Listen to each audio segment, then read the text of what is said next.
Welcome to City News. The race for the White House could ultimately pit a former prosecutor against a recent felon. That's one of the many headlines circulating today as Joe Biden passes the Democratic torch to Kamala Harris. We begin our coverage with Brendan Choghri tonight and the vice president's open audition for America's top job. Joe Biden's legacy of accomplishment over the past 3 years is unmatched in modern history.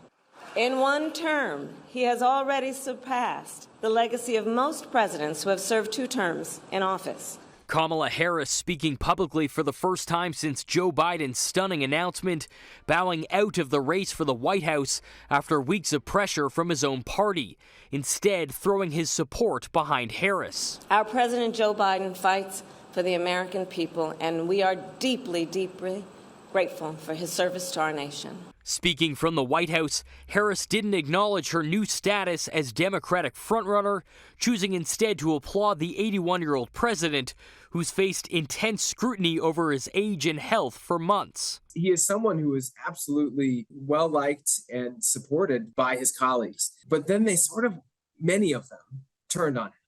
And they turned on him not because, I think it's fair to say, they don't like the man or the candidate, but they saw how he did in that debate and were just worried that he couldn't, A, beat Trump, or B, do a second 4-year term.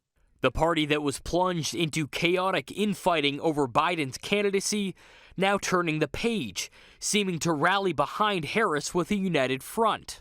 Vice President Kamala Harris has excited the community. She's excited the House Democratic caucus, and she's exciting the country.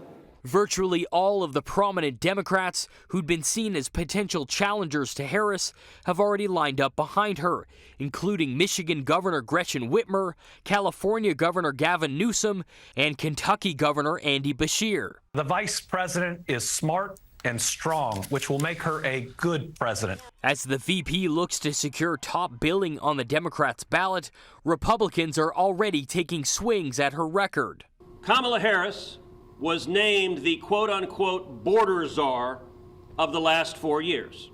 She bears direct responsibility for the chaos at our southern border. If you want to lead this country, you should feel grateful for it. You should feel a sense of gratitude. And I never hear that gratitude come through when I listen to Kamala Harris. Despite Biden's endorsement and the immediate party support, Harris still has to formally secure the nomination from around 4,700 Democratic delegates. Brendan Choghri, City News.